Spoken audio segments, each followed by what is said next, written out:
This is ABC15 Mornings. Time for new leadership. This is not going to be an easy task. It's not going to happen overnight.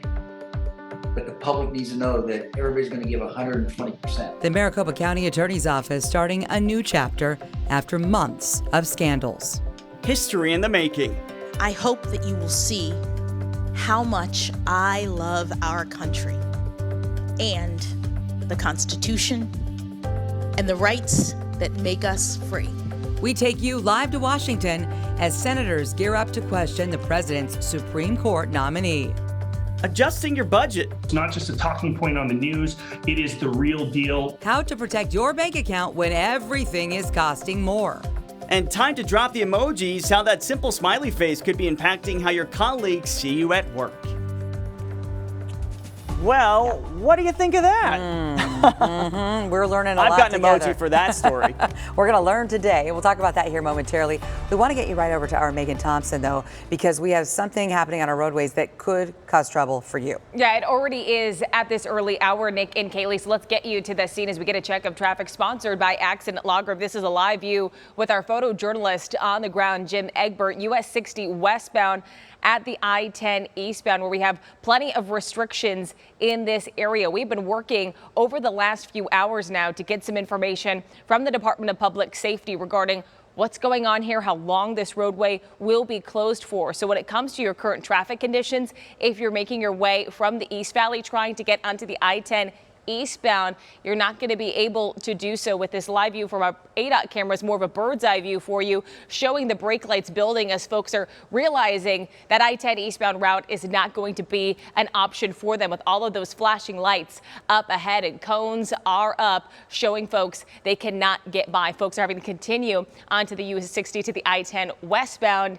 instead. So here's a view of those current traffic conditions right there at the interchange. Also I-10 eastbound, the exit ramp at Baseline Road, that is blocked. So potentially an alternate for you is to get off the freeway at Priest Drive and travel southbound. I'm going to take you further to Elliott Road to try and avoid any issues altogether to get back on the I-10 eastbound in that area. You can also take the Loop 101. You see we have nice green conditions in this area if you want to take the Loop 101 Price southbound and then maybe travel down on Elliott to get back on the 10 too. Those are some options for you. We'll continue to monitor this situation for you and give you a check of your desert drive times and other spots coming up in just a few minutes. But we do want to turn to meteorologist Iris Hermosillo with a look at that most accurate forecast for us. Hey, Megan, happy Tuesday. Let's talk about that forecast in case you've got to get out the door here shortly to try to avoid some of those traffic snags, right? This morning, temperatures are down into the 40s, 50s, and 60s. We've got a little bit of a mixed bag across the valley, and it has to do with some localized breezes. Those areas that are feeling those stronger winds actually have milder temperatures. For Phoenix Sky Harbor, winds have been pretty light this morning, and our temperature down to 54 degrees now. A cool start, a clear start, but we are heading into a slightly warmer day with more winds in the forecast too. So we'll go from 54 where we are now to 82 for a high today, and those winds sticking around throughout the day but picking up a little further as we head into the afternoon. Now today warmer than yesterday, but enjoy these next couple of days because look what's happening. We've got a big warm up in sight. The warmest weather of the year so far, the warmest weekend of the year so far, the first 90s of the year setting in Friday, continuing into this weekend, and we can go as high as 96 degrees Saturday. So we'll talk about how long these 90s look to stick around and the other changes showing up in that full 7-day forecast. 6:03 now to the big story we're following for you this morning. She's the Valley's top prosecutor, and in just days, she's stepping down. We are talking about Maricopa County Attorney Alistair Adele walking away from her job after a string of allegations and missteps.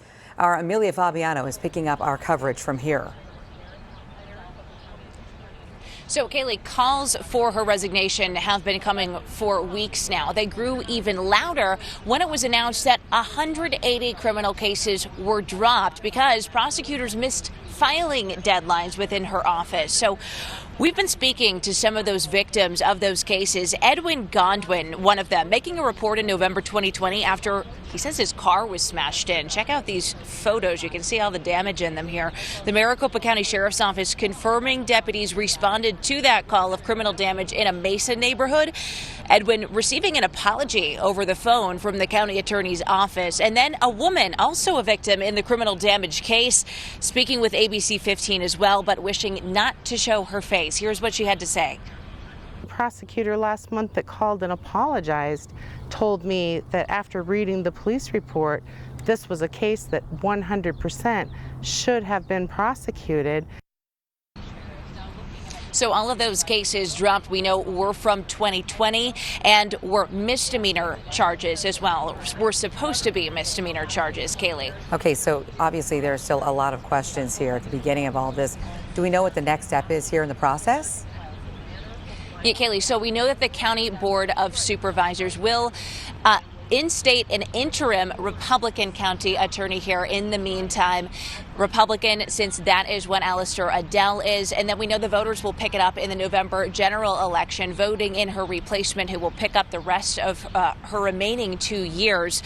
And then we know of at least 2 people who are planning to put in paperwork to get their names on that ballot. But it could be difficult to get the required signatures within the next 2 weeks by that filing deadline. Back to you in studio. All right, I know we will all be watching this very closely. Our Amelia Fabiano live for us on this Tuesday. 6:05 now to shocking new video out of Ukraine where the attack by Russian forces continues.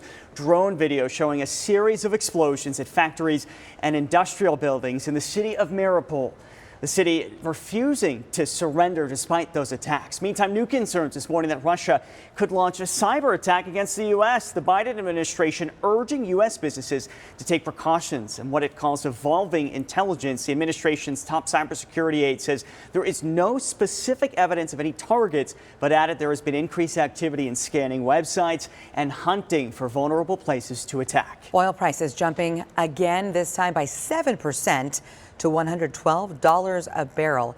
European Union leaders discussing an embargo on Russian oil. The challenge? Well, it will not be easy to replace those barrels. Russia was the world's #2 oil producer last year. So let's talk about what this means for us. As of right now, we're not seeing the same jump in price at the gas pump. Overnight, AAA says the national average dropped another penny to $4.24 a gallon on average. However, that is not the case here in Arizona. It is holding steady at $4.61 a gallon for regular unleaded. Inflation continues its meteoric rise, 7.5%, the highest we've seen in 40 years. And then you add that the Fed is also increasing interest rates, and they're planning to do it again with costs going up everywhere. This is where we bring in our Nohelani Graf, joining us with tips to brace the budget for all of us. And it is not too late to make some changes. Which is helpful considering we're already in the thick of it, but some changes that could save you from tanking your entire budget because rent is continuing to rise faster than it has in 20 years. Energy costs are seeing the sharpest increase in 15 years. And of course, you mentioned those gas prices, still one of the biggest talkers in town. Inflation's real. It's not just a talking point on the news. It is the real deal. Now that most know what a more expensive tank of gas will cost each week, start with your budget. List the new prices of your monthly expenses, then focus on paying down debt. You can start with the smallest bill and then snowball the money each time you pay something off to tackle the next one. But with inflation going up, Valley Finance expert Stuart Willis says an avalanche approach might be better. Start with the highest interest rate and focus your money on paying that one off first. You've got some of those store cards that are now up to 24%, the usury rate. It may make sense to take that approach.